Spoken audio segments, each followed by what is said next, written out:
আসসালামু আলাইকুম। এখন শুনবেন সংবাদ শিরোনাম। এবার খুলনায় এনসিপির সহযোগী সংগঠন শ্রমিক শক্তির বিভাগীয় আহ্বায়ককে দুর্বৃত্তের গুলি, চিকিৎসা দেয়া হচ্ছে মেডিকেলে। 11টার দিকে এক লোক ফোন দিয়ে বলছে যে এরকম আপনারা 250 মিনিট আসেন, মোতালেবকে গুলি করছে। আমি কি হয়েছে কয় আপনার ছেলেরা গুলি করছে কেন, তাড়াতাড়ি নামেন।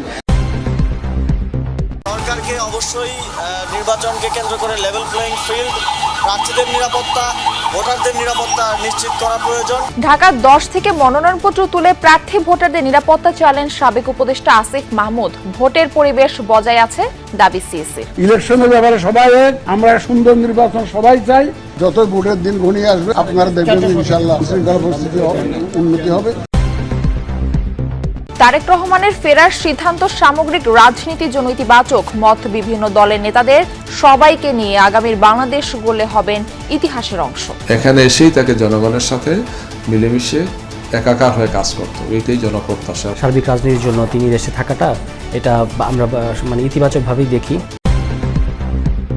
স্বাস্থ্যের আলোচিত ঠিকাদার মিঠুর তেলেশমাতি বেনামে এবি ব্যাংক থেকে বিপুল অর্থ লোপাট, ৩,০০০ টাকার ভাড়ার দোকান দেখিয়ে প্রায় শত কোটি টাকা ঋণ। আসসালামু আলাইকুম। এতক্ষণ শুনছিলেন সংবাদ শিরোনাম, এখন শুনবেন বিস্তারিত। খুলনায় এবার এনসিপির সহযোগী সংগঠনের এক নেতাকে লক্ষ্য করে গুলি ছুড়েছে দুর্বৃত্তরা। আহত অবস্থায় তাকে খুলনা মেডিকেলে চিকিৎসা দেওয়া হচ্ছে।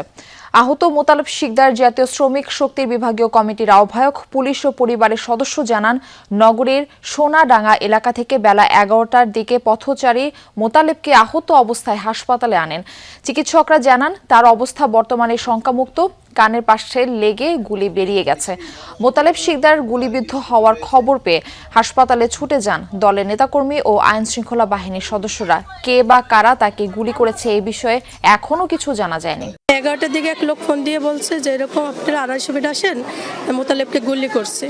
তারপর আমরা 250 মিনিটের কাছাকাছি আসছি, তখন আবার ফোন দিচ্ছে যে আপনারা সিটি ইমেজিং সেন্টারে যান।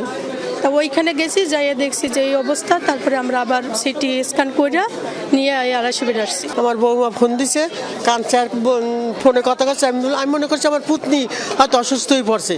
আমি কি হয়েছে কয় আপনার ছেলেরা গুলি করছে কেন, তাড়াতাড়ি নামেন। ঘটনা সম্পর্কে নানান বক্তব্য রয়েছে। কেউ বলছে কোনো এক বাড়িতে তিনি গুলিবিদ্ধ হয়েছিলেন, কেউ বলছে তিনি তার প্রাইভেট কারটিতে ছিলেন, সেখান থেকে নামার সময় গুলিবিদ্ধ হয়েছেন। আবার কেউ বলছেন তিনি একটি বেসরকারি মেডিকেল কলেজ হাসপাতাল অর্থাৎ গাজী মেডিকেল কলেজ হাসপাতাল, তার সামনে দাঁড়িয়েছিলেন নেতাকর্মীদের সঙ্গে নিয়ে তিনি প্রচারণায় যাবেন দলের পক্ষে। তখনই দুর্বৃত্তরা পথচারীর বেশে গুলিবিদ্ধ করে, এমন নানান কথা রয়েছে। তবে কারা এই ঘটনার সঙ্গে জড়িত এবং কারা আসলে কি কারণে সেটি ঘটিয়েছে সেই বিষয়টি এখনো পর্যন্ত পুলিশ স্পষ্ট নয়। আমরা যে ওয়ার্ডটিতে রয়েছি খুলনা মেডিকেল কলেজ হাসপাতাল, সেই ওয়ার্ডে তাকে চিকিৎসা দেওয়ার পরে তার ব্যান্ডেজ করার পরে, এবং বলি তার যে গুলিটি করেছিল মাথার দিকে, সেটি সৌভাগ্যক্রমে তার মাথায় গুলিটি না লেগে জাস্ট কানের একটা পাশে, কান ছুঁয়ে শরীরের একটা অংশ মাংস ছুঁয়ে আসলে সেই গুলিটি বেরিয়ে গেছে বলে চিকিৎসকরা আমাদের জানিয়ে। সরকারকে লেভেল প্লেইং ফিল্ড, প্রার্থী ও ভোটারদের নিরাপত্তা নিশ্চিতের আহ্বান জানিয়েছেন ঢাকা 10 আসনের স্বতন্ত্র প্রার্থী আসিফ মাহমুদ সজীব ভুইয়া। দুপুর নাগাদ ধানমন্ডির নির্বাচন কমিশন অফিস থেকে মনোনয়নপত্র সংগ্রহ করেন তিনি। জানান, সরকারের 1.5 বছরের অভিজ্ঞতা কাজে লাগাতে চান নির্বাচনী আসনের উন্নয়নে।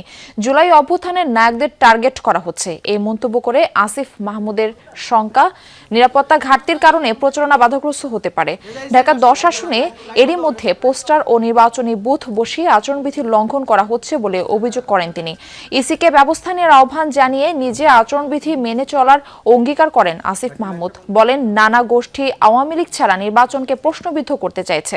জনগণকে সাথে নিয়ে নির্বাচনে জয়ের আশাবাদ এই তরুণ নেতার। বিভিন্ন গোয়েন্দা সংস্থা থেকে মাঝে মধ্যে জানানো হয় যে আপনার নিরাপত্তা ঝুঁকি আছে, এখানে যেতে পারবেন না, ওখানে যেতে পারবেন না। ফলে আমরা যদি ফ্রিলি মুভ না করতে পারি তাহলে নির্বাচনী প্রচারণার ক্ষেত্রে আমরা অনেকটাই পিছিয়ে যাওয়ার সম্ভাবনা আছে। সেক্ষেত্রে আমি মনে করি সরকারকে অবশ্যই নির্বাচনকে কেন্দ্র করে লেভেল প্লেইং ফিল্ড, প্রার্থীদের নিরাপত্তা, ভোটারদের নিরাপত্তা নিশ্চিত করা প্রয়োজন। ওসমান হাদির ঘটনায় জনমনে একটু ভয় ঢুকেছে। তবে ভোটের পরিবেশ পরিপূর্ণভাবে বজায় আছে বলে দাবি করেছেন প্রধান নির্বাচন কমিশনার এএমএম নাসির উদ্দিন। বলেছেন, নির্বাচনের দিন যত ঘনিয়ে আসবে দেশের আইন শৃঙ্খলা পরিস্থিতি তত উন্নত হবে। একই সাথে প্রার্থী ও ভোটারদের ভয়ও কেটে যাবে। দুপুরে তেজগাঁও মেল প্রসেসিং সেন্টারে আসন্ন নির্বাচনে প্রবাসী ভোটিং কার্যক্রম পরিদর্শন শেষে মন্তব্য করেন তিনি। বর্তমান পরিস্থিতিতে ভোট উৎসবে বাধা নেই দাবি করে সিইসি বলেন, নির্বাচনের বিষয়ে ইসি, রাজনৈতিক দল ও ভোটাররা এক।